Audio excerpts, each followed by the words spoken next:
ምን አርጋ ነው የተባልከው? አሳብዳት። ስንት አመቷ ነው? 3 አመት። ልጅቱ ስንት አመቷ ነው? 9 አመቷ። 9 አመቷ ነው። 9 አመቷ? አዎ። እና የ9 አመት ልጅ እንዴት ነው የምታብደው? እንዴት ታብደ? ማበድ የሚለውን እንኳን ራሷ አታውቀውም። እንዴት አርጋ ነው? አሳብዳት። መተትም ተልኮ አሳብዳት ልጇን ተብሎ እንድትበሳጭ። የቷ እንድትበሳጭ? እናትየዋ። ለእናትየዋ ልጅ መመተት። አሳብድላት ልጅቷን። በቃ እንዴት ነው አረካት? እጇን ምንድን ነው የምታደርገው?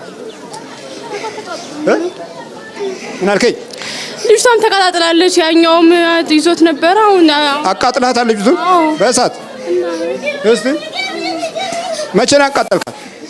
ቆይቷል። እንድትሞት ልትሞት መንፈስ ተልኮ ልጅቷ ላይ እንድትሞት የሰላም መንፈስ ተላከና እና አቃጠልካት። አዎ። እንዴት አድርጋ አቃጠልካት? በፈላው። እናትየዋ ላይ ሆነ ነው አይደለም?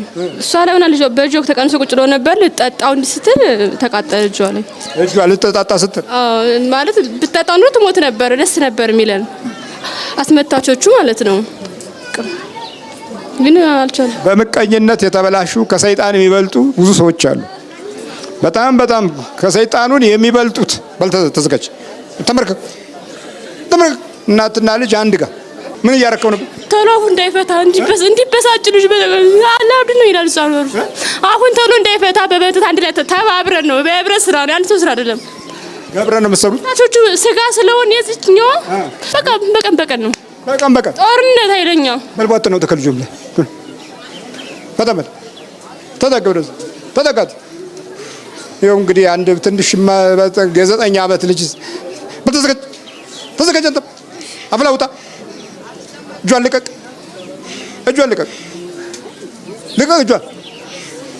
እጇን ልቀቅና አፍላው ቶሎ በኢየሱስ ክርስቶስ ስም፣ በስላሴ ስም፣ በወላዲተ አምላክ ስም፣ በቅዱስ ሚካኤል ስም ወደ ሲኦል እንገባለን።